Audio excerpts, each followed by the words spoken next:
This podcast is supported by patrons. You can find a full list of them in the description of this episode.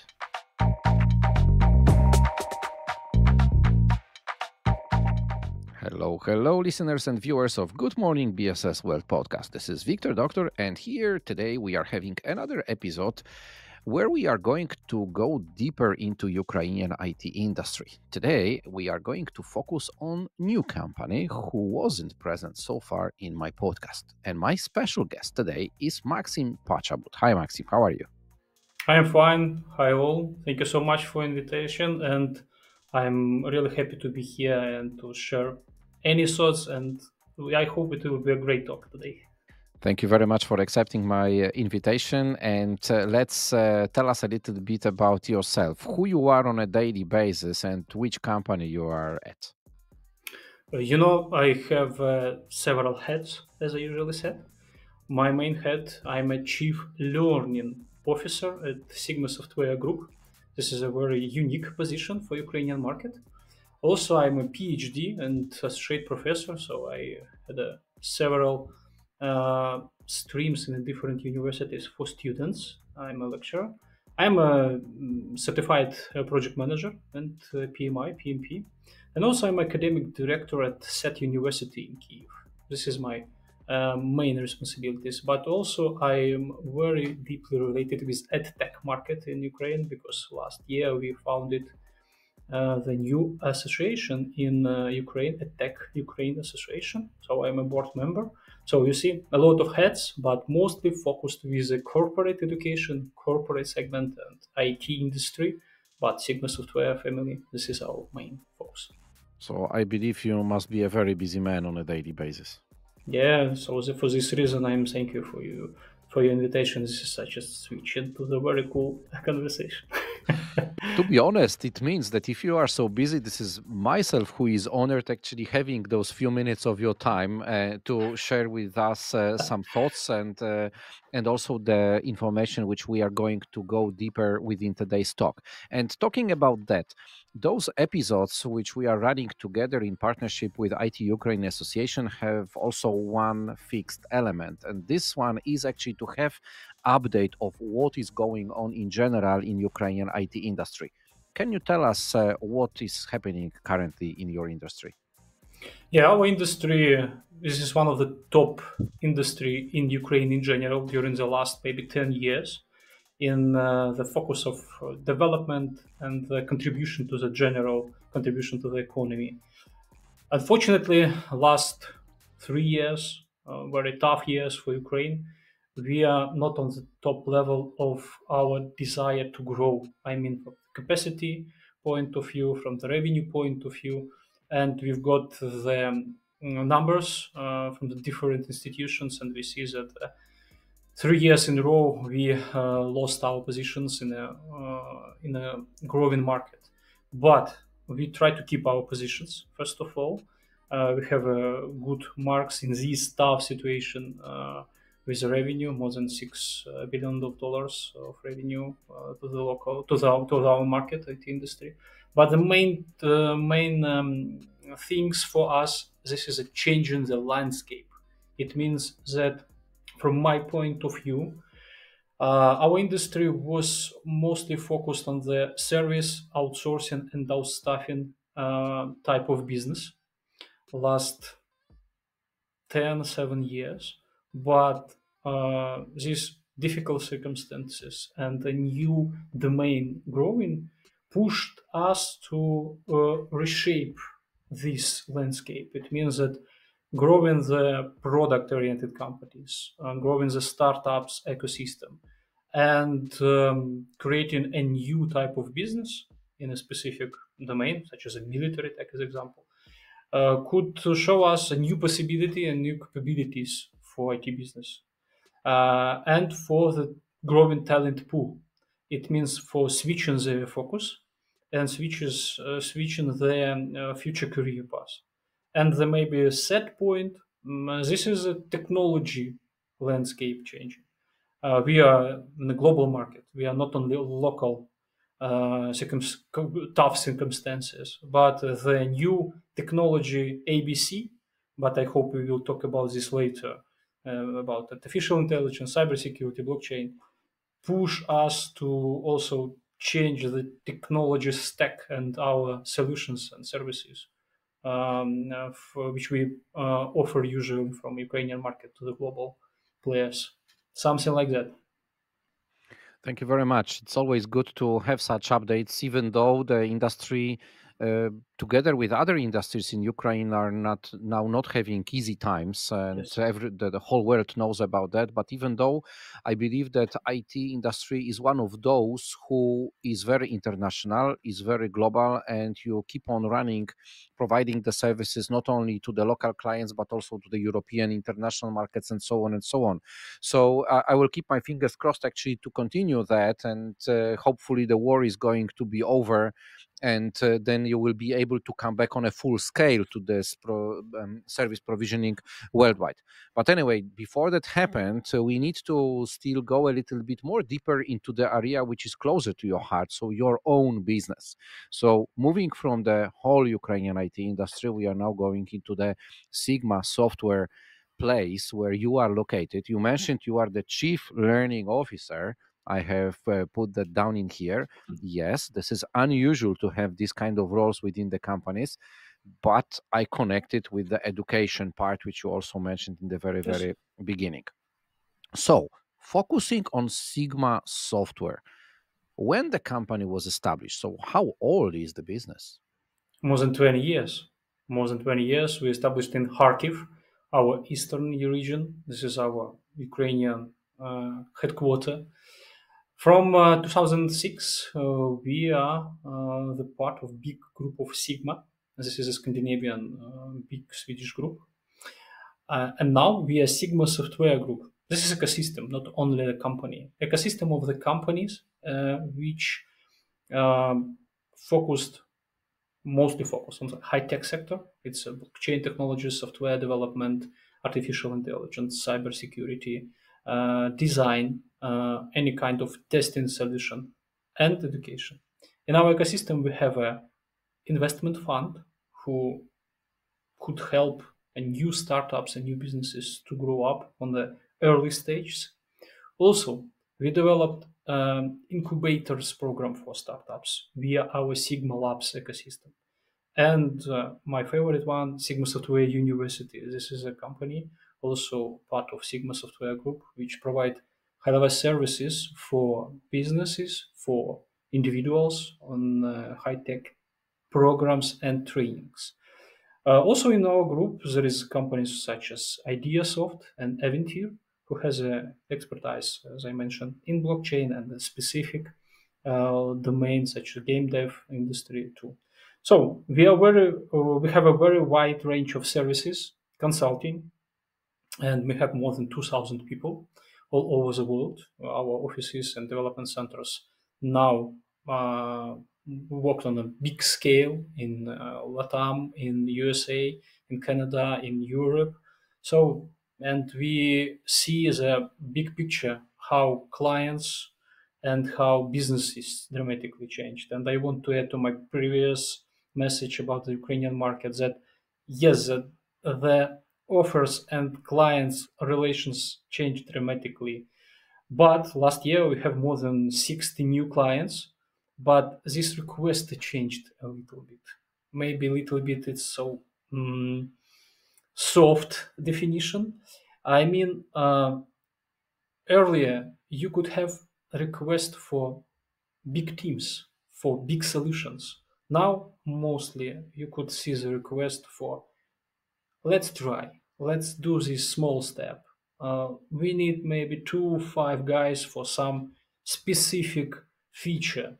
This is we see a lot of such typical requests.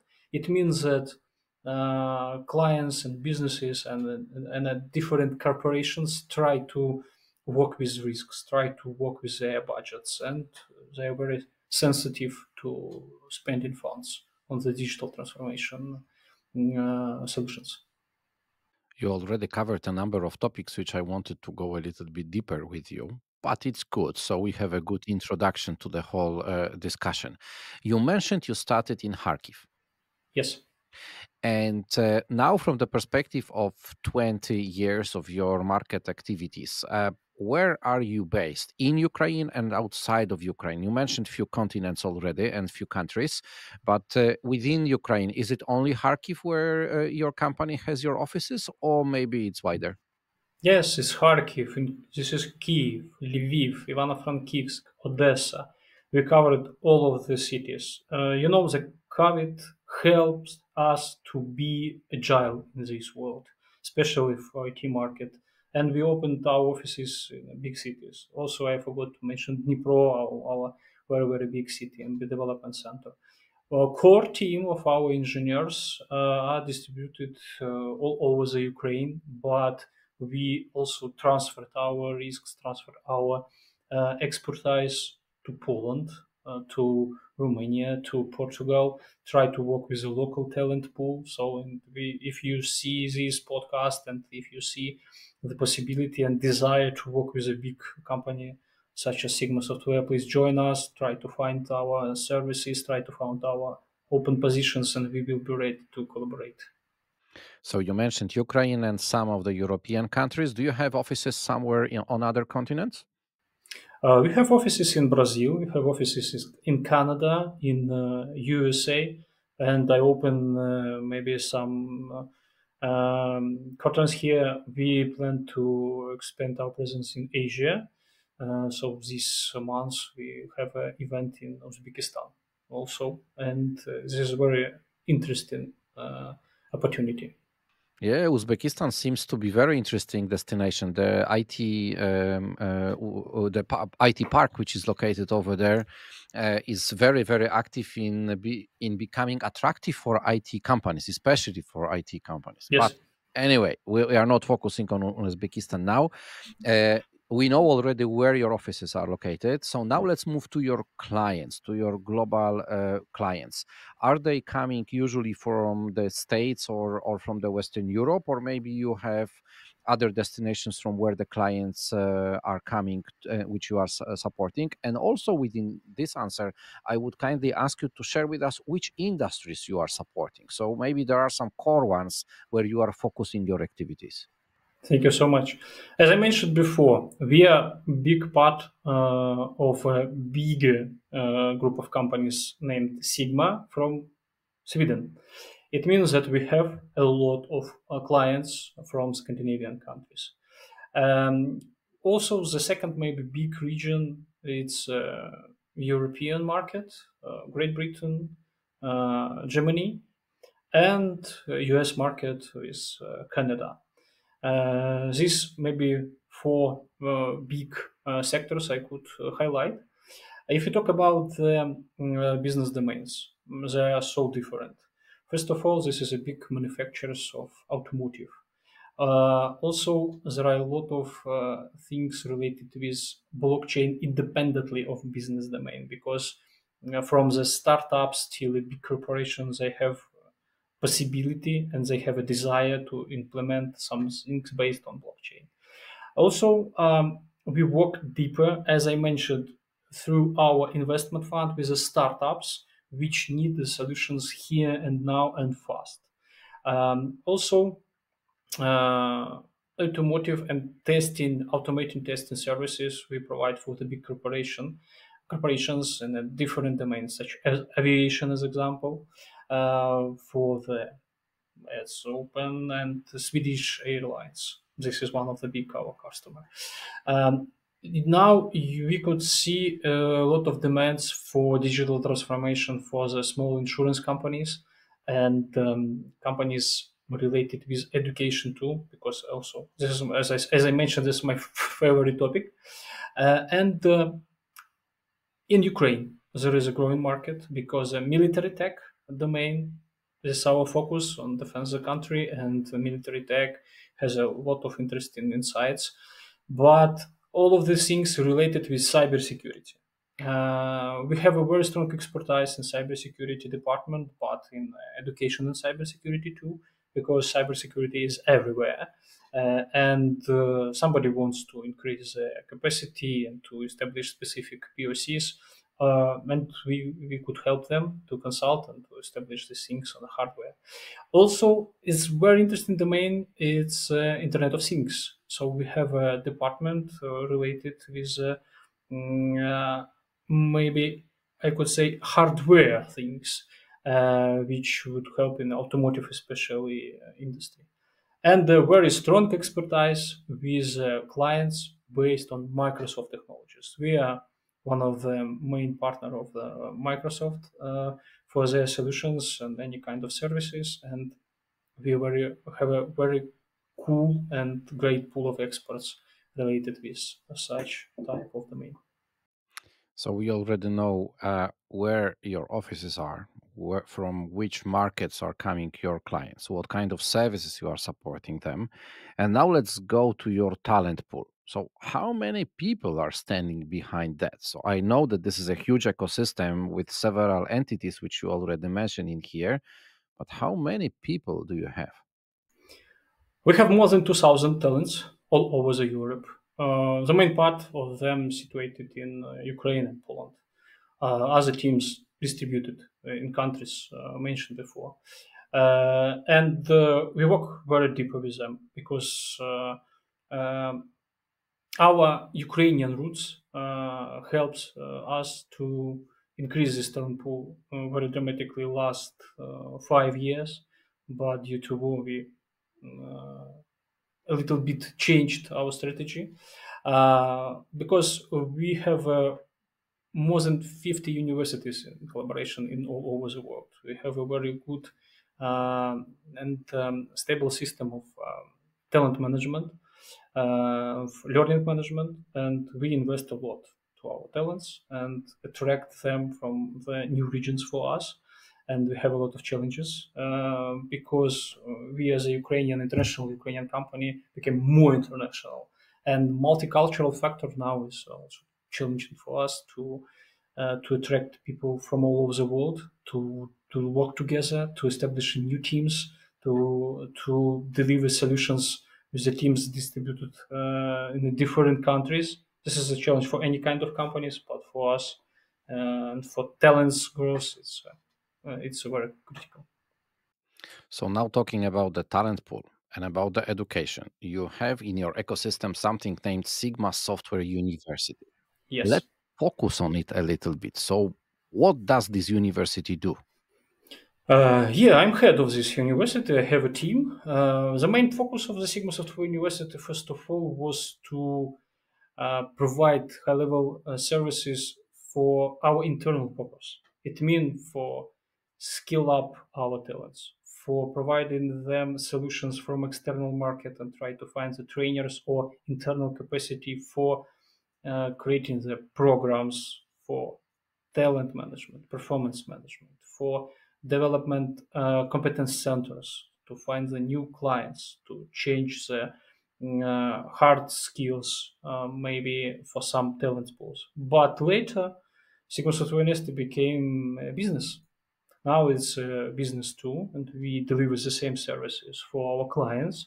Also, we sell products for markets, for B2C market, and also we help ecosystem to grow because we share our expertise, we contribute to associations, and we work with clients from all over the world. And sometimes the clients asked us not only the services from the main businesses, I mean for development, some software or consulting. They asked us to deliver trainings or to provide some e-learning solutions because we have a very strong expertise in creating the e-learning content and the learning management systems. So it's a very uh, unique expertise maybe for IT company, but now Sigma Software University is a very powerful players on the local Ukrainian market, and we could announce that we started our presence in the Polish market too with our partners, and we. If you are interested, you could find our service on our e-learning platform to roll out some courses and you see how we work, and it will help to understand us better, and I hope that you could find the solutions for your purpose from cybersecurity to AI and any kind of related things with soft skills development. You mentioned that also you became just recently a part of this EdTech association. Okay. How does this association grow? This is something like organic cooperation. I have been for more than 5 years vice president of ITU Association in Ukraine. And we see that EdTech, education technology sector in Ukraine also grows rapidly using different kind of technologies, now mostly based on AI. And we see several partners who could establish the new association mostly focus only on these things. And we are absolutely sure that it will help us to expand our presence, to find the partners and to expand our network and provide solutions and maybe to attract new players to our local market via this association. And during the last 5 6 months, I hope we did a lot for this, and we have very huge plans. And we are one of the founders of this association. Maxim, thank you very much for all this update which you shared with me today. Is there anything what we missed when it comes to the Sigma Software Group? Yes, maybe I want to add, as I mentioned, this new ABC for the technology world, and it will be a message maybe for talents who listen in us and maybe who want to join the industry. This is for young people and maybe for the people who already had an experience and think about the switch and etc. I think and I see that IT industry in the classical understanding of services or maybe outsourcing sometimes is changing, dramatically changing under the pressure of technology, especially of AI. And this ABC, artificial intelligence, blockchain, and cybersecurity things, this is a crucial necessary skills for any kind of engineers and persons who are involved in this industry. And we see that implementation of AI tools for day by day work, not only engineers, but operational managers, business partners, talent managers, any kind of roles, is critical skills. Critical skills. And as educator, try to push every audience to learn, try to do some things, try to implement these tools to your day by day routine work. Because you could sit and afraid that some artificial intelligence tool later destroy your work and destroy your role. But if you want to be competitive, if you want to find a new solutions for yourself first of all, and later for the business if you are working for it, you need to be on the front line. Sorry for this, in the front line of technologies. It means that implementation of these tools to your work, this is necessary. So for this reason, from the chief learning officer point of view, I push all of the people who are related with business in Sigma software to learn one, to learn two, and to learn three. It means that we don't need to be afraid of the technologies we need to implement. But and also could highlight and could see that some part of our talent pool only afraid these technologies and try to say that everything will be fine. We as a human have a more experience, have more understanding how to deliver solutions. We are better than it. But unfortunately, I could see that this is a mistake, and we could be more productive, and we will be more productive if we combine all of these things in the right way. So try to be more agile, try to be more productive using different kind of tools. If you could see how we do it in Sigma software, how we could help you via Sigma software university, via our programs and via our different trainings, please ask, please try to find. Or if you are a subject matter expert and you understand how to do this now, we're also ready to be a partner for you to expand this expertise, to try to find the right audience, to maybe create something unique products for new markets and for Ukraine too, for sharing these new skills and this new knowledge for the people and for the tech and non-tech audience too. So this is one more thing which I could want to add. But very nice one, to be honest, and lots of questions came here. So if somebody wanted to find the answers for those questions, where would you direct such person? First of all, I want to put the link to our website. I mean, Sigma Software University. If you have any kind of question and if you're looking at partnership, please find me in LinkedIn. My profile, I hope also we could put in the description of the video. And we are very active in a different social media. So please also join to our Telegram channel in Ukraine. You can find us in the Telegram. We have a specific ITU education channel. I also could put the link for them. I will definitely make sure to put all of those links to the description of today's episode, so it will shorten the line actually to get to you or to your company. Maxim, thank you very much. It was really interesting talk, and thank you very much for all of those updates. I keep my fingers crossed for your further growth, and I really do like this element of education and learning. This is something what should be continued in every kind of business, and having in mind this fast changing technology ecosystem which is all around us, starting from blockchain, going through typical automation, ending on cybersecurity and AI. The learning is never enough. Yeah, so probably this university should be like an ongoing and developing project. Thank you very much for today. Thank you so much for invitation. Keep safe.